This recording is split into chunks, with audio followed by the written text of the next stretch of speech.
Bueno, pues muchísimas gracias por quedaros hasta el final. Ya se ve que el día va bajando poco a poco, ¿no? Se va yendo el sol y también la luz esta que nos aportáis aquí cuando estáis sentados entre nosotros. Bueno, en esta última sesión que tenemos en el track 2 contamos con la presencia de Jorge. Y Jorge nos va a hablar, bueno, pues de movilidad sostenible, que es un tema del que se habla mucho. Además, casi siempre, muchas veces, cuando hablamos de esto, se pone de ejemplo a los países nórdicos, ¿no? Y justo, pues vienes de ahí, ¿no? De Aalborg, de Sí, Dinamarca. justo. Y nada, pues nos va a contar un poco cómo la tecnología, la innovación, pues está un poco avanzando este sector. Y nada, no me entretengo más y os dejo con Jorge. Muchas gracias. Vale, muchas gracias. Bueno, pues buenas tardes. Gracias por venir a esta última charla del día, que sé que ya cuesta. Y gracias también a la organización, ¿vale? Por apostar, por apostar por una charla de movilidad en un festival de tecnología. Pero bueno, sí que es, yo creo, importante porque vamos a explicar cómo usamos esta tecnología para apoyar diversos campos transversales a esta misma. Y bueno, yo soy Jorge Alonso, aunque me podéis llamar Jay, ¿vale? Jay Alonso. Aquí os dejo mis redes sociales, sobre todo la de LinkedIn, que ahí estará colgado el artículo completo de todo este estudio, que es bastante más amplio. Y yo soy arquitecto de profesión. Aunque en esta charla va a ser más como investigador en movilidades, que es de lo que vamos a tratar. Y bueno, los arquitectos y los programadores tampoco hay mucha diferencia, porque todas las ofertas que me llegan de LinkedIn son de arquitectura. Claro, de arquitectura de sistemas, arquitectura de Java, y yo siempre tengo que rechazarlas porque no sé nada de eso. Yo soy de arquitectura de antes de los ordenadores. Y bueno, vamos a hablar un poco, vamos a entrar en lo que es el concepto de movilidades, ¿vale? Vamos a incidir también, sobre todo, en la movilidad en bicicleta y cómo las tecnologías de GPS y eye tracking pueden aportar, sobre todo para subrayar problemas y potencialidades de diferentes rutas. Y cómo esto conlleva luego a una gráfica de mapping y a un diseño incluso que se puede proponer. ¿Vale? Entonces, antes, como son las 6:30 y estamos ya un poco cansados, vamos a hacer un juego, ¿vale? Y el juego consiste en levantar la mano si cualquiera de las siguientes afirmaciones la cumplís o consideráis que es correcta, ¿vale? Y también lo podemos hacer los que estén por streaming en su casa también lo pueden hacer, ¿vale? Entonces, sé montar en bicicleta. Entiendo que casi todo el mundo sabe montar en bicicleta, ¿no? Uso la bicicleta a menudo como actividad lúdica o deportiva. Si seguís con esta afirmación, seguid levantando la mano, si no, la bajáis si no montáis en bici, ¿vale? Prefiero ir en bicicleta si puedo al trabajo o a cualquier sitio. Ahí ya quedan poquitos, ¿vale? El carril bici es importante para conducir en bicicleta. Sí, ¿verdad? Exactamente. Madrid es una ciudad amable para los ciclistas. Aquí quien tenga la mano levantada no me lo creo, ¿eh? Porque yo creo que Madrid, como ya dijo una persona hace mucho tiempo, los que tengan un poquito de más edad, porque aquí hay gente insultantemente joven, sabrá de este vídeo. ¡Todos los putos coches! ¡A mí que se aclaren! ¡Asquerosos! ¡Que vais por el Se puto hizo medio de viral la esta conductora de carretera! coche en la que, claro, había un pequeño pelotón y se montó la de Dios porque no se sabía para quién era el dueño de esa carretera, según esta señora. Y es que en Madrid aún pasa esto, ¿verdad? Entonces, todos los que hemos levantado la mano asiduamente, enhorabuena, sois un conductor de bicicleta importante y digamos que el favorito para este estudio, ¿vale? Como seguramente haya más de uno y en el streaming también hay alguno, lo vamos a ejemplificar en un amigo nuestro que se llama Vicente. Exactamente, Vicente Anacleto y sus amigos lo llaman Bicicleto, ¿vale? Y nos va a acompañar en este viaje, lo vamos a personificar en nuestro pequeño TechFi y así que arranca TechFi que vamos a empezar esta charla. Quiero hablar antes de un disclaimer, de unas advertencias, se ha usado sobre todo metodología cualitativa con el eye tracking, entonces, claro, dependiendo de dónde se estudie y qué ruta y qué país, pues los resultados pueden llegar a ser diferentes, aunque sí que hay diferentes sucesivos patrones que se repiten. Es un estudio en una ciudad de Dinamarca, entonces también pues, el entorno, como decía, importa y también un poco el conocimiento tecnológico mío, que es bastante comparado con el vuestro mediocre. O sea, para que os hagáis una idea, antes he entrado en la charla de Inditex, que era de Clean Architecture, porque creía que hablaba de arquitectura. Y no he entendido nada en una hora de charla hablando sobre código, ¿vale? Entonces, si cometo algún error, espero que me lo perdonéis. Porque ahora, así como me he tragado yo todo este día debugging, declarar una función, que yo no sabía que las funciones se declaraban, aquí, alrededor de las movilidades, hay muchos conceptos. Como por ejemplo, Critical Point of Contact, que habla de esos puntos o de esos nodos de movimiento. Un ejemplo es esto. O sea, ahora mismo esta universidad y los 4 tracks son puntos críticos de contacto y es que salimos de una, vamos a otra. Yo me he sentado aquí 3 veces ya y es un continuo flujo de movimiento que hace que este espacio que vaya como directamente como una máquina de personas que se la va tragando y las va escupiendo. Performative Urban Space, que se identifica más en lo que hace el lugar en vez de significar al lugar por lo que es. Motility, que es la capacidad potencial de moverme. Lo usamos en las movilidades, en la capacidad que tengo yo, por ejemplo, en coger ahora, salir corriendo e irme de esta charla. Tendría esta potencialidad para hacerlo y cada uno tiene una decisión de tomarla o no. El Urban Assemblage, que es un poco cómo los agentes se conforman en diferentes estructuras, que esto lo hablaremos más adelante, pero por ejemplo no es lo mismo yo andar hacia mi casa que cogerme una bici y andar.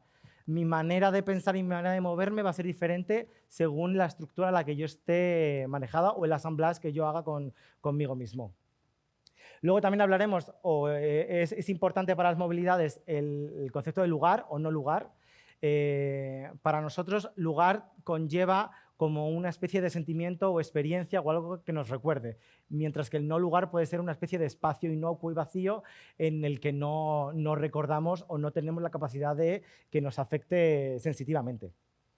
Entonces, ¿qué es el estudio de movilidades? Pues es un fenómeno diverso. Hay muchas ciencias que aportan, sobre todo ciencias sociales, y es plural. Por eso los investigadores de movilidades nos gusta llamarlo mobilities o movilidades, y no solo el estudio de la movilidad.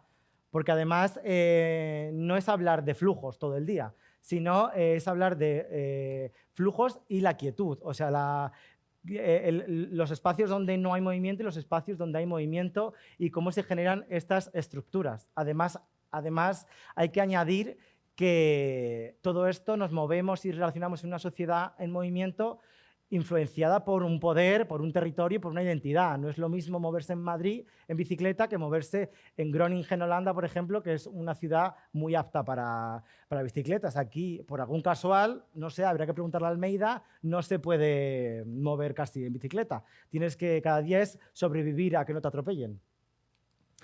Esta imagen es bastante graciosa, yo creo que explica bastante bien cómo funciona la movilidad y cómo el poder ejerce poder sobre ellas, y es que habla de los logaritmos de los semáforos, o como lo quieren llamar aquí, cuán rápido corre la abuela.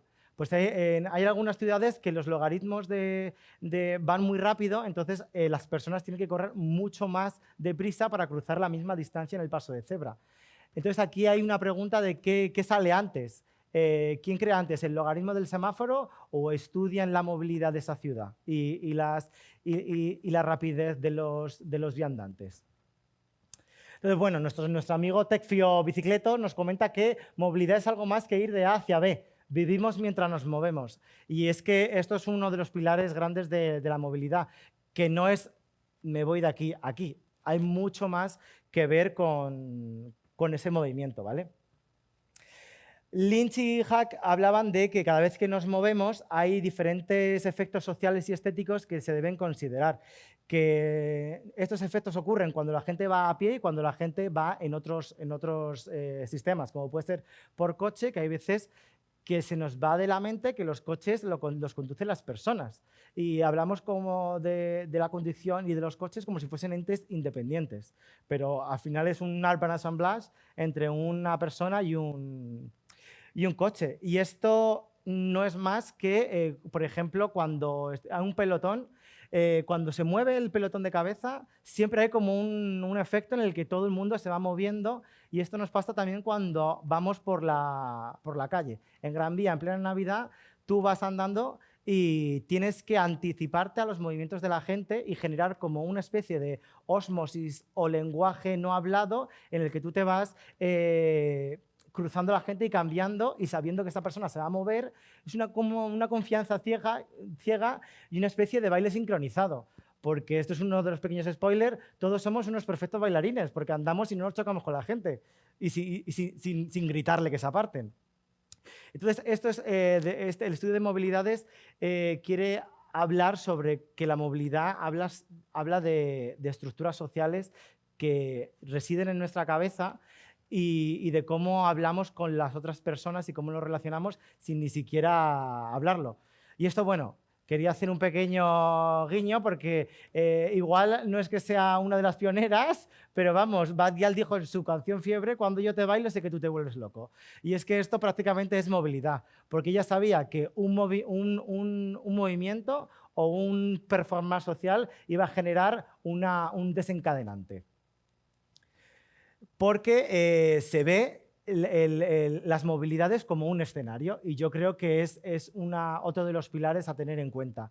Estamos hablando de cómo nos movemos nosotros sobre el escenario, que es lo que sería más o menos el staging from below, cómo el performance social se genera estos desencadenantes, pero también hay que hablar del staging from above, cómo las geometrías físicas tangibles, cómo el diseño y cómo las regulaciones nos modifican este escenario en el que nosotros nos movemos. No tenemos una libertad, aunque la creamos totalmente plena, de movimiento social.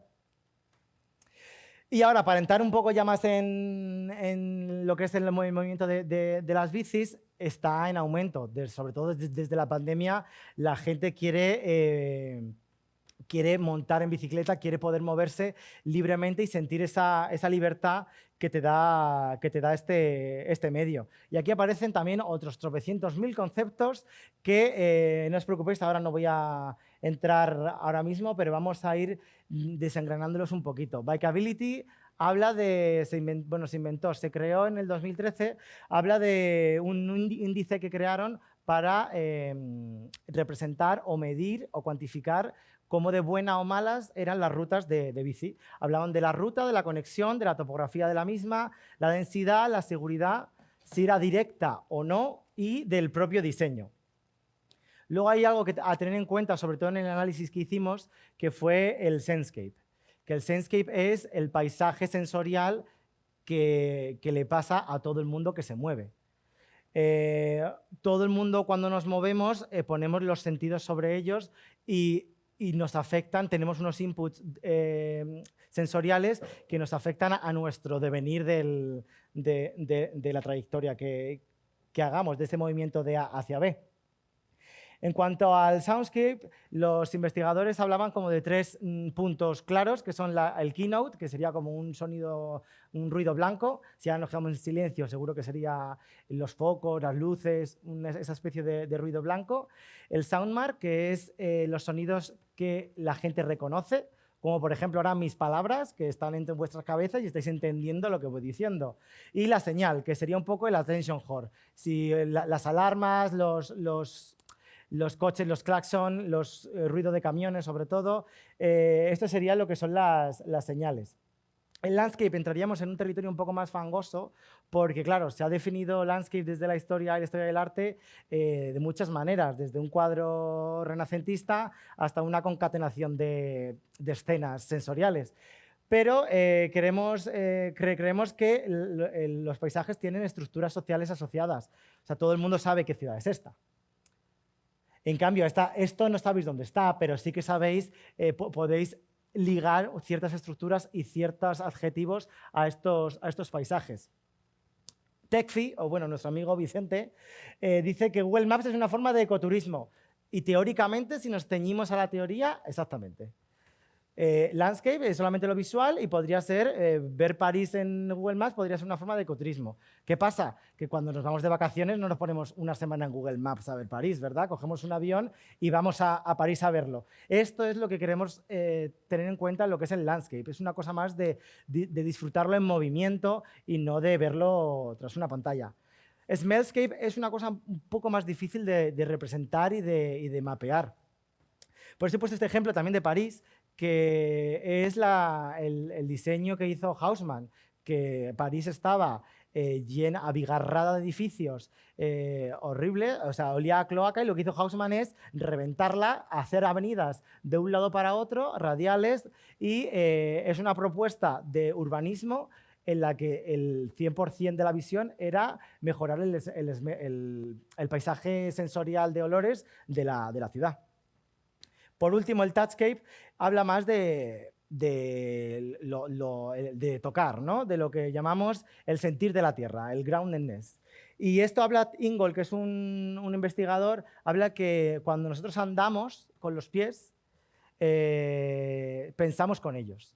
Entonces se forma como una especie de constructo, y sobre todo cuando cogemos una bici, o por ejemplo, otro ejemplo bastante rápido es cuando llevas un carrito de bebé. Tú no andas igual cuando vas solo que cuando llevas un carrito de bebé. Tú te formas una estructura con el carrito en el que tus interacciones sociales para con los otros son muy diferentes. ¿Vale? Entonces, Vicente nos diría, o TechFi nos diría que movilidad es algo más que ir hacia B, que esto ya lo teníamos, sentimos y nos relacionamos mientras nos movemos. Y exactamente es así. Ahora, ¿dónde está Aalborg? Que es el caso en el que se analizó todos estos conceptos. Está en el norte de Dinamarca, en Jutlandia, ¿vale? Una ciudad en la que a las 3 de la tarde en febrero es de noche. Entonces, ¿por qué elegimos esta? Bueno, yo vivía allí y además tenía un plan de 2025 de mejorar el ciclismo de manera multimodal. Querían que los niños usaran bicicleta, que se mejorara la seguridad en bicicleta y que además se mejorara y se aumentara mucho más el commuting en bicicleta, es decir, el ir de tu casa al trabajo en bicicleta, que es donde nos enfocamos en este estudio.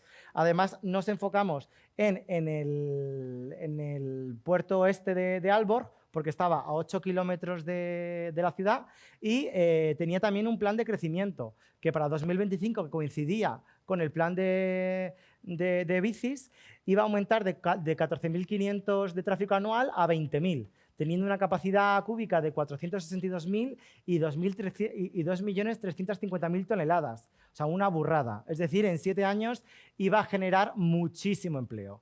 Y esto que iba a generar, además con el plan de bicis, nuevas rutas de commuting entre la zona de Aalborg a la zona del puerto de Aalborg. Y aquí es cuando decidimos usar estas rutas de commuting y usar el GPS. Bueno, no voy a explicar cómo va el GPS porque seguramente lo sabréis vosotros más que yo, entonces para cometer errores prefiero no explicarlo. Lo que sí que no nos daba esta herramienta es información contextual. Sí que nos daba como aspectos cuantitativos y por dónde iba la gente, que es lo que usamos para ver qué ruta íbamos a analizar, porque claro, no íbamos a analizar todas las rutas de commuting desde el centro hasta el puerto. Entonces, estas son las 3 rutas de 2025 que tenía planeadas Aalborg en el ayuntamiento y lo que hicimos fue agrupar a mucha gente que trabajaba en el puerto y que nos aplicar el GPS sobre ellas y que nos pasaran sus rutas de commuting de todos los días y qué patrones repetían y por dónde iban. Hicimos además estos perfiles de elevación en la que la norte, que es la roja, era mucho menos demandante físicamente, mientras que el azul, que era la sur, era mucho más demandante.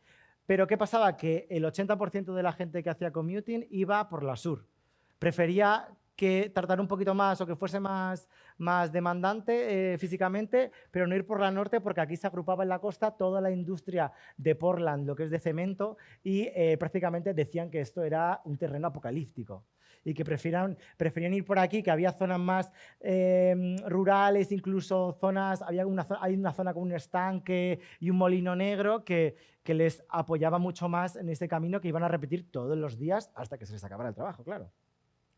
Entonces, hicimos todo ese trabajo de GPS y nos quedamos con la Sur, con la demandante físicamente, porque además de que era una de las rutas oficiales de 2025, queríamos ver cómo se podía gestionar esa ruta. Bueno, aquí además con el GPS nos dieron ya pistas de zonas a las que había que intensificar el análisis. O sea, aquí hay una persona que hablaba que la entrada del puerto lo llamaban the killing zone. O sea, que era una zona donde, o sea, imaginaos que hay 20.000 tráfico anual, la de camiones que tiene que haber por esa carretera compartiendo con una bici. Uno nos comentó que ya era la tercera vez que le golpeaban con la bici. Entonces, claro, nos dio a ver que esta zona sur estaba muy bien en el transcurso del sur, pero en cuanto llegaba al puerto empezaba a tener un ambiente bastante peligroso.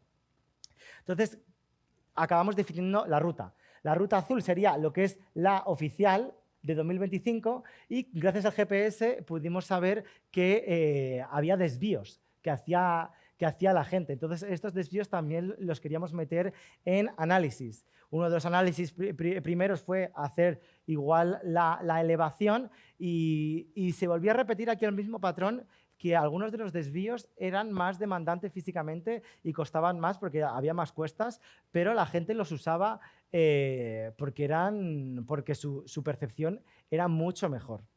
Y también porque, lo veremos más adelante, porque los carriles no estaban al lado de la carretera, que eso era una de las cosas primordiales.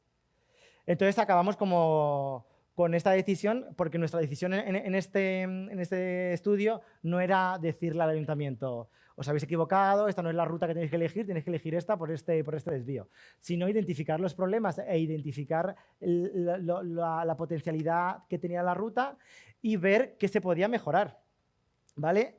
Aquí os pongo unas imágenes de algunos de los desvíos en los que se puede ver sobre todo que aunque algunos los landscape eran bastante parecidos, había zonas donde la ruta era independiente, aunque la ruta fuese más estrecha, era independiente al tráfico rodado, que era una de las cosas importantes, sobre todo para la persona que la atropellaron 3 veces, claro.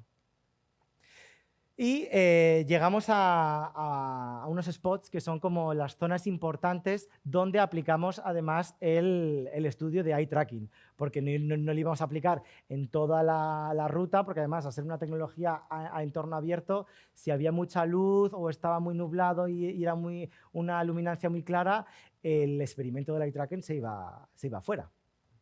Entonces elegimos todos estos spots, que no os voy a contar todos porque, claro, vamos a contar lo que son la llegada al Harbour. Perdón. Este de aquí, la rotonda, este de aquí y este de aquí, ¿vale? Estos 4 son los que voy a enseñar y son los que analizamos con eye tracking para ver dónde el usuario fijaba la mirada, ¿vale? Entonces es el momento de eye tracking, así que es el momento que Vicente se ponga las gafas porque vamos a ver qué hicimos con este experimento. Bueno, ¿qué es el eye tracking? Lo que nos daba el eye tracking, que no nos daba el GPS, es el contexto. Sí que no da una ubicación, a menos que la asocies con un GPS, pero eso ya no nos daba igual porque ya teníamos la ruta definida y teníamos a los usuarios y sabíamos por dónde iban a ir. Da una ubicación contextual, sabíamos dónde era por el entorno que tenían. Y nos enfocamos más que en el eye tracking, que se llama así obviamente porque es del ojo, era más como gaze tracking, de dónde iba la mirada. Identificamos tres movimientos: los fijos, que se mantenían la mirada, las sacudidas, que eran movimientos rápidos, que esto sobre todo era para intersecciones, cuando entraban con la bici a terrenos rodados o cuando salían. Y transiciones, que estas son las miradas que seguían un objeto en movimiento, que esto pasaba sobre todo con los camiones, porque vais a ver en el vídeo que voy a poner ahora que estaba lleno de camiones. Bueno, un poco de la historia del eye tracking, estos elementos son un poco más como de herramientas de tortura que lo que teníamos ahora. O sea, fijaos el de 1898, que yo no sé, pobre pupila de la persona que manejaba ese aparato. Y bueno, hemos llegado hasta un aparato de unas gafas que tienen una cámara incorporada para ver el contexto en el que está y traquea la pupila para ver dónde enfoca este usuario sus objetivos, ¿no? Y funciona así, claro. A ver, aquí también hay un pequeño disclaimer y es que cuando tú a una persona que hace commuting todos los días, cuando tú le dices, te vas a poner estas gafas y vas a hacer lo que haces todos los días, dices, vale, pero no, claro, llevo unas gafas que es algo ya diferente en su rutina, pero bueno, intentamos sabiendo este sesgo, ver a dónde se miraba. Si tú vas a sentir peligro por un camión, da igual que lleves las gafas o no, tu pupila va a ir hacia ese camión. Entonces, el primer vídeo que vamos a poner se dividen, son cuatro vídeos. Está la zona de eye tracking, que además este vídeo soy yo en bicicleta, que se ve la grabación de las gafas, y luego hay 3 observadores que estaban en la rotonda que llamaban la The Killing Zone. Y se puede ver exactamente cómo, o sea, el usuario tiene que pararse porque prácticamente siente el peligro. Aquí en estos vídeos puede que no se vea entre la iluminación de la sala y la iluminación del lugar, pero hay un punto verde que es donde enfoca la mirada y una trayectoria roja que es donde se va moviendo esta pupila. Entonces se puede ver que el usuario se para directamente en la rotonda y tiene que girar para esta continuidad de camiones que hay en esta rotonda, que esto era, he puesto un trozo porque si no aquí me tiro 1 hora de vídeos y es que estaba lleno de camiones, esto pasaba continuamente. En el siguiente, que es un trabajador del puerto, ocurre prácticamente lo mismo. Lo que pasa es que lo he puesto porque no hay camiones y sí que se vuelve a repetir el patrón de mirar a los coches, pero cuando deja de haber tráfico sí que nos llamaba la atención que la mirada llegaba hacia la vegetación y hacia las estructuras, sobre todo de poca altura. ¿Vale? Entonces, bueno, Vicente nos quiere decir ahora que con el eye tracking el diseñador puede obtener los elementos potencialmente destacables y los problemas en lo existente. Y yo creo que esto es una de las grandes cosas buenas que podemos sacar utilizando la tecnología para diseñar, incluso para otros campos, como puede ser el urbanismo o la arquitectura o la movilidad. Vale, entonces ahora rápidamente, además de toda esta tecnología, utilizamos grabaciones de sonido, mediciones de decibelios, entrevistas y esquemas de movimiento de la gente para llegar a como un diferente análisis. En los análisis de eye tracking, pues se pueden ver con los mapas estos que son como mapas de calor, pero es más de movimiento de la pupila, donde se queda más. Las zonas rojas es donde se queda más. Y vimos que en zonas como estos, que son los desvíos, que estaban apartadas las rutas, la mirada se fijaba, como he hablado, en estructuras pequeñas, que son viviendas prácticamente de una planta, vegetación sobre todo, y también en los límites de la ruta, porque aquí la ruta se estrecha y los bordes eran mucho más agresivos, porque la vegetación estaba directamente después de acabar la ruta. Entonces, ellos se fijaban bastante más aquí en la ruta que cuando iban en tráfico rodado, que se fijaban mucho más en lo que es el rey de la carretera, que son los camiones y los coches. En un ambiente intermedio, aquí se fijaban, aquí el paisaje pierde su importancia y la importancia lo gana lo que ha hablado de como el rey de la carretera, que es un concepto que hablamos en movilidades de quién la tiene más grande en la carretera. Pues obviamente aquí los coches y los camiones. Pero también ganaba importancia los usuarios, o sea, las personas y el mobiliario urbano. Sobre todo en las transiciones donde pasabas de un carril bici a entrar a la carretera para luego volver a dividirte. Porque tengamos en cuenta que esta zona, claro, no estamos en 2025, los carriles bici no están diseñados todavía. Sí que hay algunas zonas que sí que están diseñadas como esta, pero otras no. Y aquí, aunque está separado del tráfico rodado, y tú aquí te puedes sentir, aquí mejoraba mucho más la seguridad. No creo que me vaya a atropellar un camión, a menos que se duerma, pero sí que la visión y la mirada del ciclista iba otra vez a el rey de la carretera. Y bueno, y un poco también hacia las personas, pero eso yo creo que fue un error nuestro de agrupar a cierta gente a la misma hora, que igual cuando haces commuting igual vas solo y estas cosas no te pasan. Pero bueno, esto fue un error de nosotros por incluir a más de una gente en estas investigaciones de eye tracking. Entonces, ¿cómo se puede gestionar todo esto, analizarlo con investigador para que esto se pueda leer y se pueda mejorar? Pues hicimos una especie de bastantes mapping de toda esta ruta y sobre todo de estos puntos.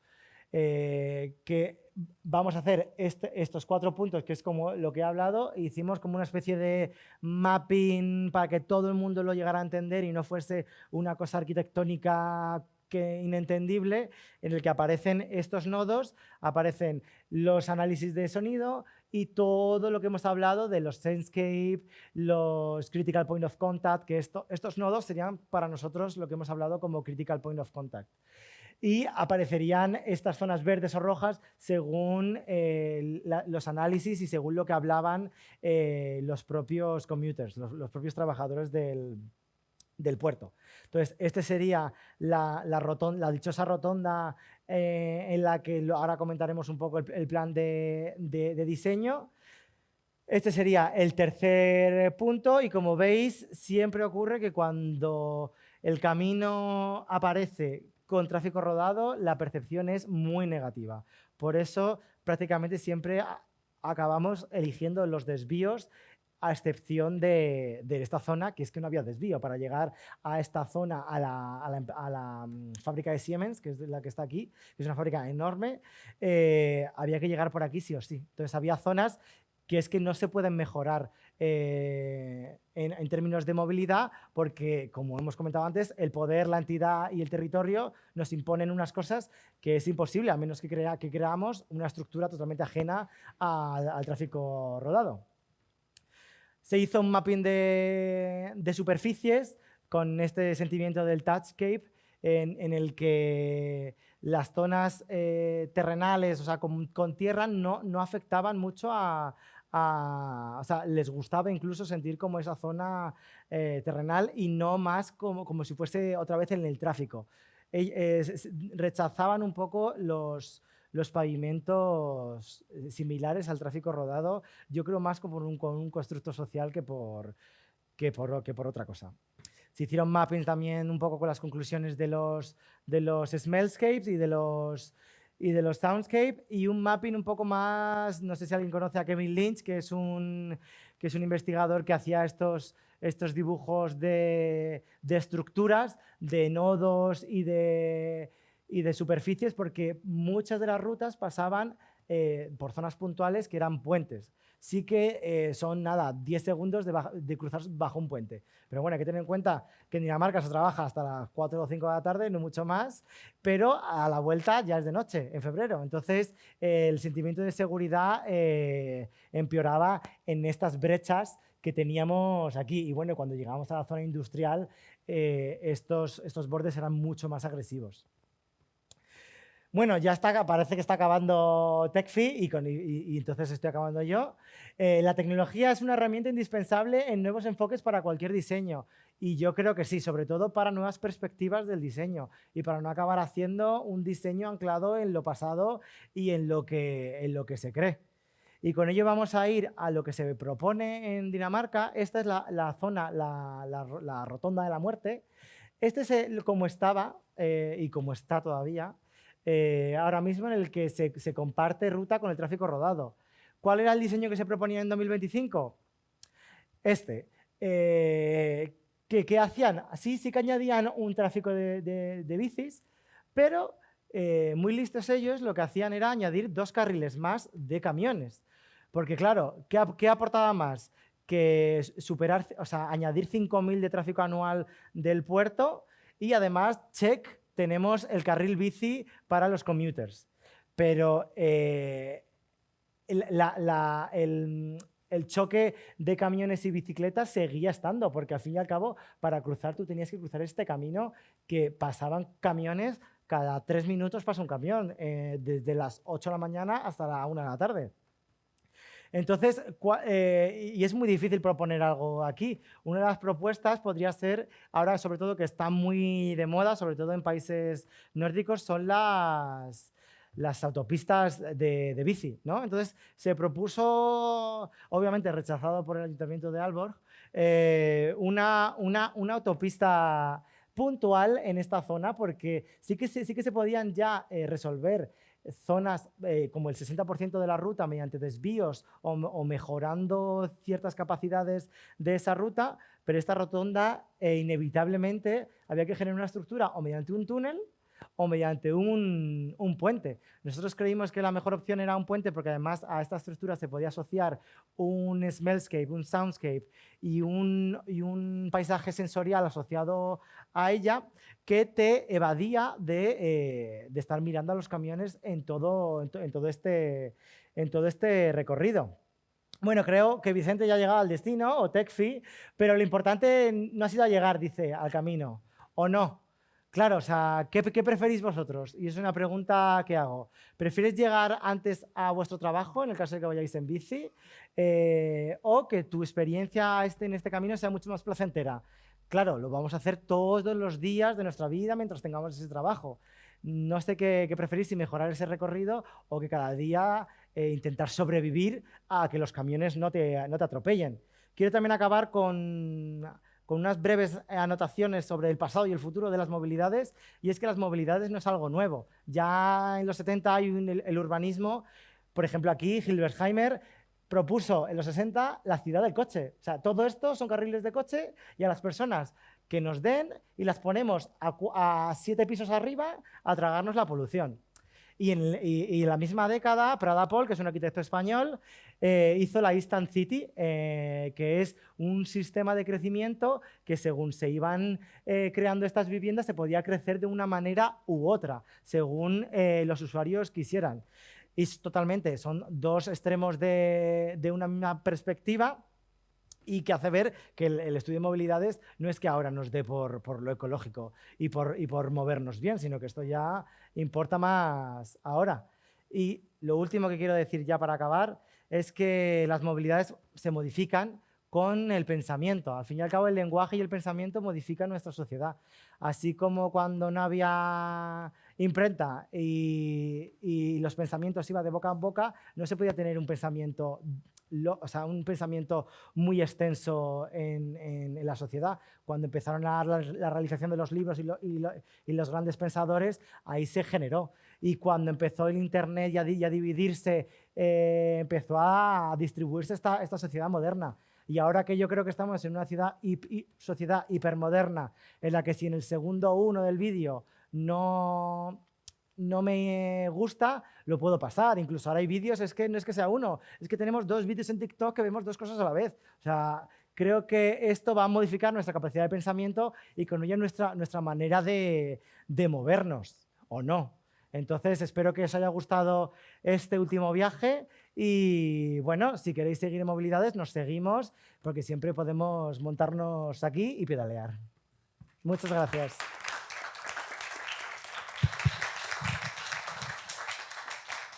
Pues muchas gracias, Jorge, por contarnos tu experiencia y el estudio que habéis realizado. ¿Tenemos tiempo para algunas preguntas? Vale, perfecto.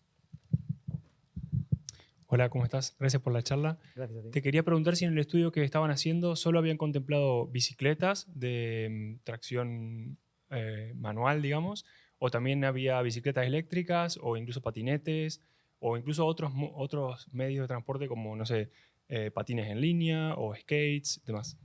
En este estudio que se realizó en Aalborg solamente se hablaba de bicicletas, lo que llamamos unas bicicletas estándar sin capacidad de motor tampoco, ¿vale? Porque queríamos ver, obviamente, si fuese una bicicleta eléctrica, estos problemas de elevaciones hubiesen sido mucho menores. Y queríamos ver si aún así los usuarios elegían ir por estas zonas más complicadas, pero que mejoraban este aparato sensorial.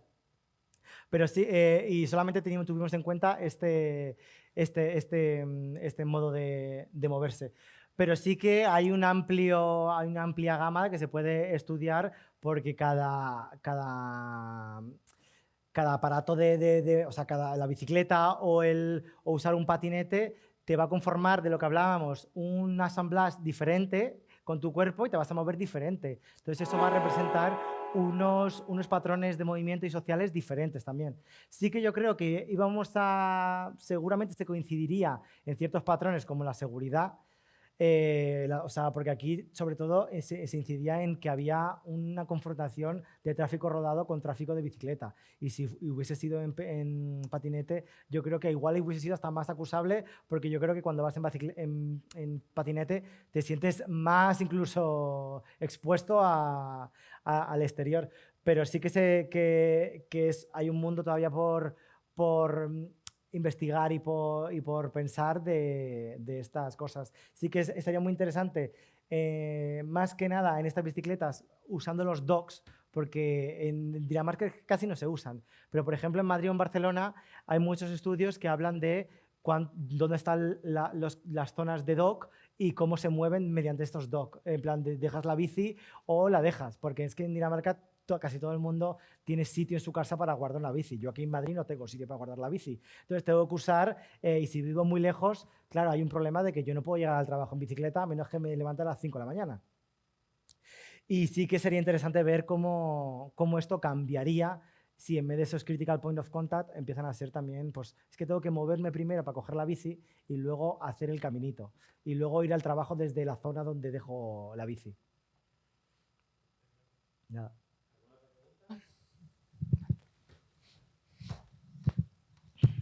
A mí me gustaría preguntarte cómo estáis haciendo el trabajo para conseguir que esto impacte, porque joder, al final toda esta parte de estudio, si luego no conseguimos que ayuntamientos lo tomen en cuenta, ¿no? Por ejemplo, yo estoy siguiendo ahora muy de cerca la parte nueva que están construyendo después de Moratalaz, ¿no? Después de Vicálvaro, creo, aquí en el sureste de Madrid.